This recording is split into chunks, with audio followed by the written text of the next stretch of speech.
Today is the 19th of May 2023.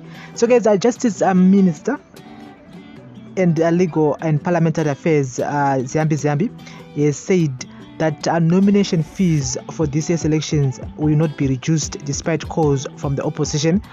Opposition parties have been advised to accept the decision on high nomination fees for elections as they were approved by a majority of MPs who belong to the ruling ZANU-PF party, which holds a 2/3 majority in the 270-member chamber with 179 MPs.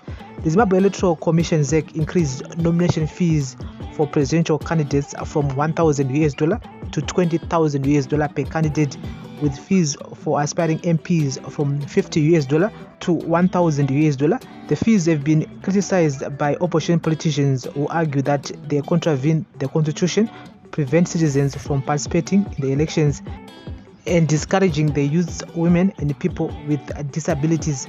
Responding to Binga North MP Prince Dubeko Sibanda, Citizens Coalition for Change in Parliament in relation to high nomination fees, Minister Ziyambi said statutory instrument SIs are passed by this August House. People here, of which the Honourable Member is part of people who pass those SIs.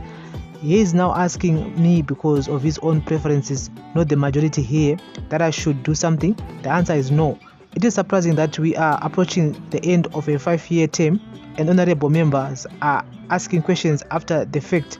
When the SI was published, the honourable member was supposed to be on the lookout and raise those questions here and ensure that they do not see the light of the day.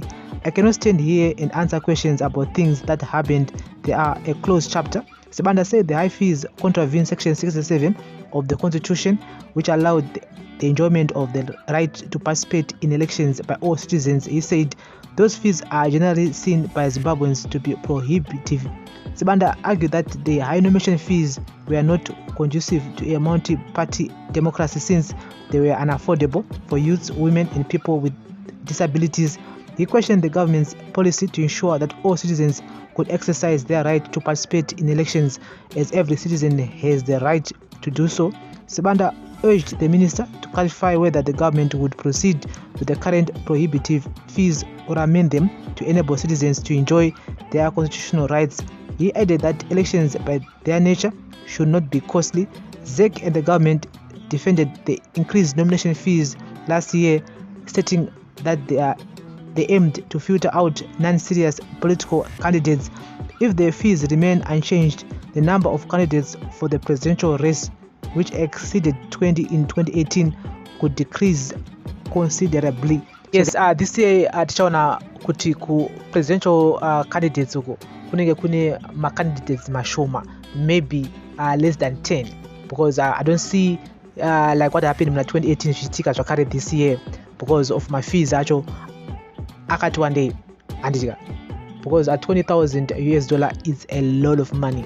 Uchiziweka kuti chances akho ekuwina these elections anenge ari mashoma.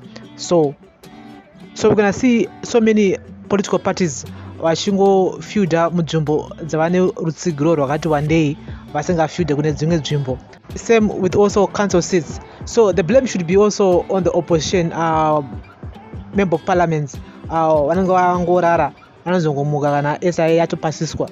And despite the ZANU-PF having 2/3 of majority, I still think with 1/3 majority, opposition political parties should also be working together to avoid this kind of circumstances. So guys, this is a daily news, breaking news, everyday news on Prince Miller Entertainment TV. Thank you for listening. Thank you for watching. We'll be keeping you guys up to date with the latest here. Bless up.